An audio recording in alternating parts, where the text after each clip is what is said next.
What's up, hobby maniacs? Baer here today with a unboxing of the new Legion Land Raider Achilles Mark 1 variant. Now, there has been a Legion, or I guess a Land Raider Achilles out in the past, but this is like the Legion one, and it's like Mark 1, and it's got some different upgrades, and it kind of interfaces with the plastics.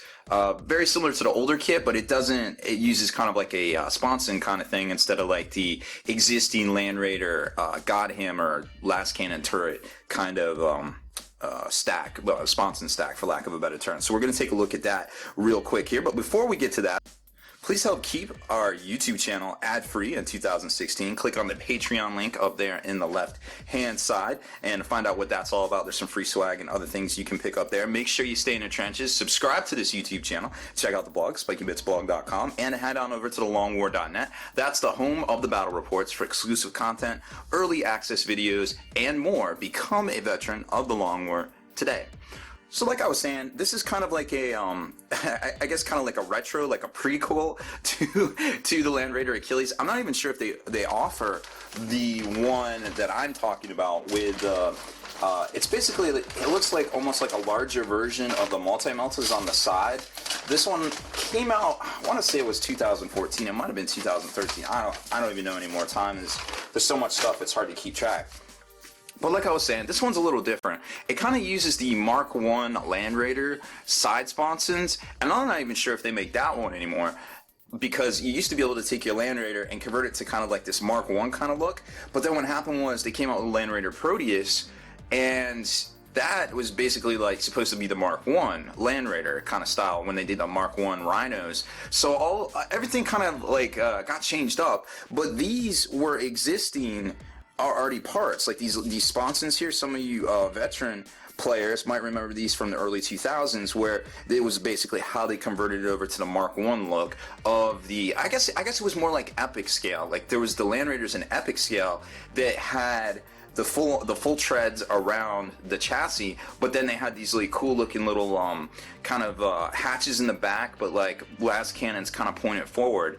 And that's what these parts are from, is that kit there. Also, this kit right here looks to be redone to actually house the Thunderfire cannon itself, because remember, the Land Raider Achilles comes not only with two multi-meltas on the side, or I guess in the Mark 1 Legion variant you can get the Volkites, which are part 18 right here, twin link Volkite culverins, or you can get the multi-meltas right here, but they used to be basically attached to the plastic Godhammer sponsons, like I was saying. Okay, so back to this. So what's cool about the Land Raider Achilles Alpha is it's actually a really good vehicle in and of itself. And we'll get to the rules, but I want to show you the actual kit here before we get to all of that stuff and transition there. So here's all your parts that you get, and we'll box them out here in a sec. So you get the Thunderfire assembly, you get your left and right sponsons, your middle piece, which replaces the this piece right here on the Land Raider that y'all are probably used to, where you put the heavy bolter or the assault cannon itself. And then you've got these pieces right here, which replace, basically they go over the treads on the Crusader or the Redeemer version. There's the frag launchers there. Those are basically extra armor to kind of confer the Ferromantic invulnerability special rule, I guess. And then this is the front bottom. It doesn't exactly have an assault ramp out the front. It uses the hatches out the side here, and it does have a transport capacity, but it's lowered. And then another plate for the configuration of all the chassis and things like that. And then you got your generic, now this one actually uses Rhino doors, not Land Raider doors, which is kind of interesting in and of itself. And then parts of the sponson assembly that go up on the side here. Now this is a little bit different build than what we saw in the past, which is also kind of confusing, because the one in the past was, I guess the way they made it, it was early on in the Forge World design, so they did a lot of stuff by hand, so it actually seemed to be kind of undersized. Like when you put it, it was almost like it was scaled just a one size too small, like maybe like a 1/16 of an inch to an 1/8 of an inch, give or take, and it made for a lot of interesting putty work to convert the old Mark 1 Land Raider. But this one, in theory, should go together. It seems like it was completely redesigned. And then you've got the sponson front plates right here. So it's like, it kind of like goes together, and we'll take a look at it when we pop it out of the bag here. And then the actual turret ring, the sponsons themselves, the parts right here, and then you've got part 16, which is the upper plate to the Thunderfire cannon that caps that right there. Choice of weapons. Now, These they are a little bit snug, but chances are that you're going to want to magnetize them if you're using them in 30K. If you're using them in 40K, you'll probably never be able to use the Volkites, so don't even worry about it. Just glue in your multi-meltas. But if you're using it in 30K, you might want to look at magnetizing that or sliding it if you got a good copy, because of the tolerances. And then you got the stacks here, which go in the back, which is a little bit different from what we've seen in the past. Now, those are the universal stacks. I think they're the two outer stacks on the Sicarian. The Sicarian actually has 4 stacks on the back of it, but I think the two in the middle are shorter, I believe, or it could be vice versa, I forget. Haven't exactly memorized that kit. So here's how it all kind of goes together. They tell you the components, which I really like too, because in the past they just like give you all the sprues, the plastic sprues, and you're just like, okay, well, which ones do I use? Like, what all do I need? And then you're like, well, I'll just clip everything out. But what's nice about this is they show you exactly what you're going to need there. And, okay, yep, make sure we're at the right spot here. So here's the assembly. So basically you can kind of see, you build up your normal side tread, I guess we'll call left and right chassis assemblies, the treads, like normal, because remember, you're going to put that top down over the top here, and then you got your front plate, which is the covering up the assault ramp, and then your rear, where you're going to put those 2 new stacks I just showed you. And then right there's the rear view of it, and you can kind of see how they're going to go and socket in right there. And then you put the top plate, the front hull plate right there, and then of course the Thunderfire is going to go in, and your upper plate right there. Very easy, very simple little assembly here, and then there's the stacks, and there's the left and right sponson assembly. They don't exactly show you how it all goes together, but there's some extra pieces in here, and we'll kind of get to that. And then they talk about the culverins, or the Volkites right there, just a little bit more in depth. So there's all that. Now, of course, you get your standard Land Raider, Godhammer Mark 1, or I guess this is technically the Mark 2 Land Raider. So nothing too new there. We've beat that one to death many a times over. And then we're going to take a closer look at this bad boy right here. So here's the extra armor plates, which are going to go across your front assembly tracks, which I just got. Did they even note that on the instructions? Yeah, I guess.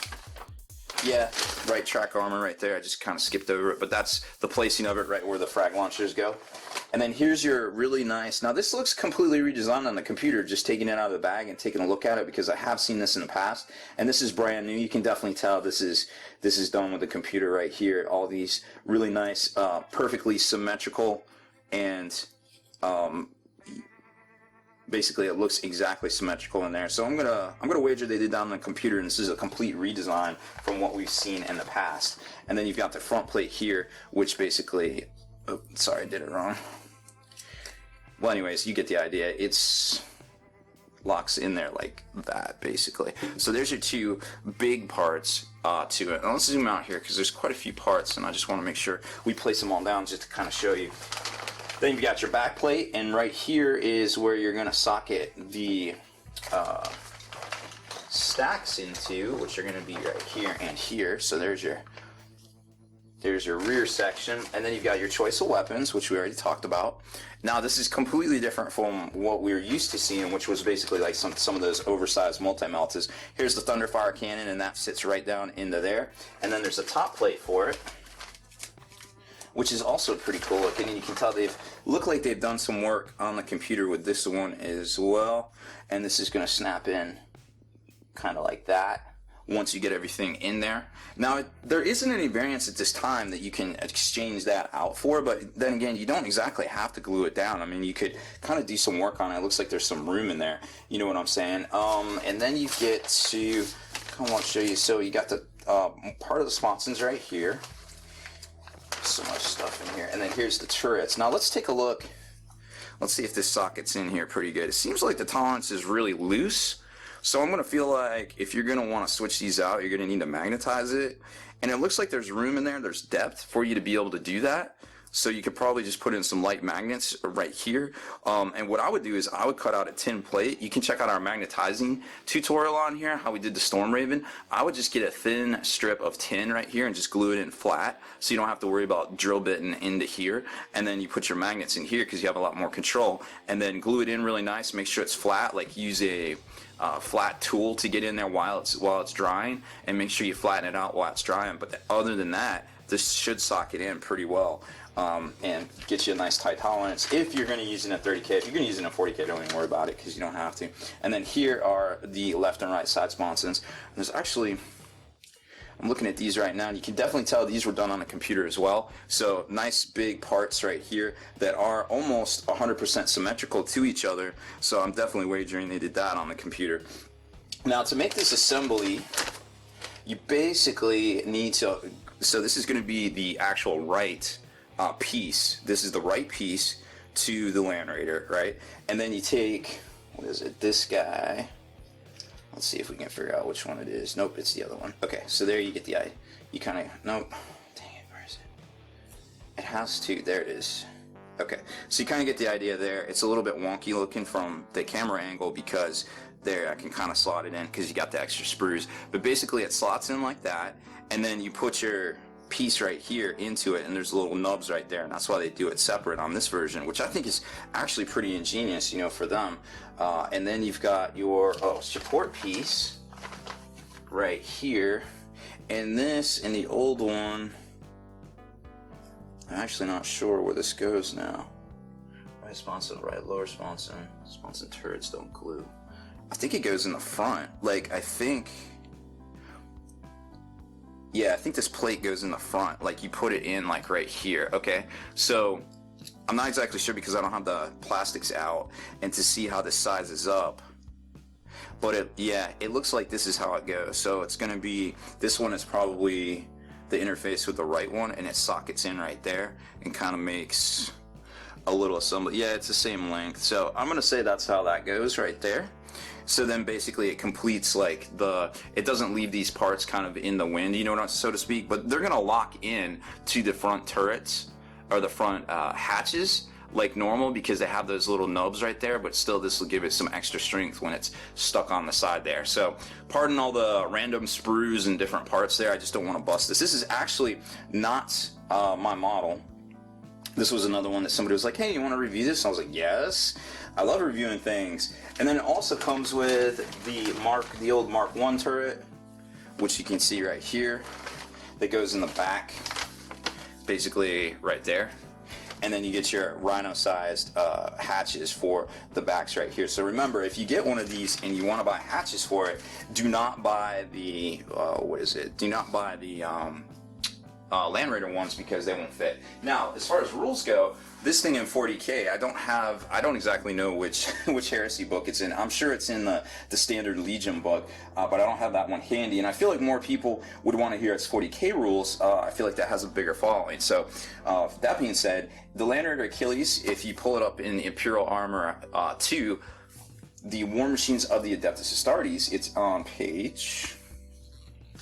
what page is this? Page 56, and it's included in it is all the variant ones for the Helios, the Proteus, and the Achilles itself. It's 325 points. The standard, 14 armor all around, 4 hull points, 4 ballistic skill.